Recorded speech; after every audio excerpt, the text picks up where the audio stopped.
যখন একটা মেয়ে কাউকে খুব ভালোবেসে সারা জীবন একসাথে কাটানোর জন্য বিয়ে করে ঠকে যায়, প্রতারিত হয় তার নিজের ভালোবাসার মানুষটির কাছেই, তখন নিজের পরিবারের কাছে, আত্মীয় স্বজনদের কাছে, সমাজের কাছে দোষ হয় সেই মেয়েটিরই, সেই প্রতারকের নয়। আবার যখন বাসা থেকে দেখাশোনা করে অনেক ধুমধাম করে মেয়ের বিয়ে দেওয়ার পরেও সংসার যদি না টিকে, তখন পরিবার, আত্মীয় স্বজন, সমাজ সকলের কাছেই দোষ মেয়েটির কপালের। সন্তান যদি পরপর দুটো মেয়ে হয়, সেই দায়ভারটাও মেয়েদের ওপরেই চাপানো হয়।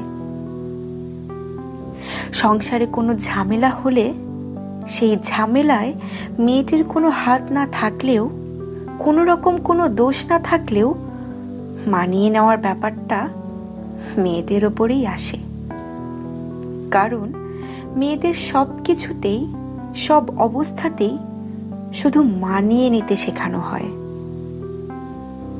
বিয়ের পরে মেয়েটির শ্বশুর বাড়িতে যদি কোনো অঘটন ঘটে, সেই দায়টাও মেয়েটির উপরেই এসে পড়ে।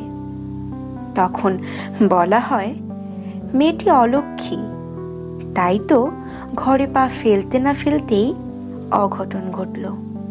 যদি হঠাৎ বিয়ের অল্প কিছুদিনের মাথায় মেয়েটির স্বামী মারা যায়, তাহলে তো কোনো কথাই নেই, জলজ্যান্ত মানুষ হয়ে যায় ডাইনি। শ্বশুরবাড়ির লোকজন, পাড়া প্রতিবেশীরা সবাই বলতে থাকে মেয়েটি নাকি তার স্বামীকে খেয়েছে। আসলে সব দোষ মেয়েদের, শুধু মেয়েদেরই হয়। এই পর্যায়ে তোমাদের কাছে আমার একটা প্রশ্ন আছে, কোনো মেয়ে কি সত্যি তার স্বামীকে খেতে পারে? সন্তান ছেলে হবে নাকি মেয়ে হবে, সেটা কি মেয়েটির হাতে থাকে? কোনো মেয়ে তার সংসারে কখনো কি অমঙ্গল ডেকে আনতে পারে? কোনো মেয়ে কি চায় তার সাজানো সংসারটা ভেঙে যাক? এই সব কিছু যদি সত্যি সত্যি মেয়েদের হাতেই থাকতো না, তাহলে সে নিজের জন্য সব থেকে ভালোটাই বাছাই করত। এই বিষয়গুলো না কোনো মেয়ের হাতে থাকে না, ইনফ্যাক্ট কারো হাতেই থাকে না। কিন্তু তাও বছরের পর বছর এই সব কিছুর বোঝা শুধুমাত্র মেয়েদেরকেই বইতে হয়।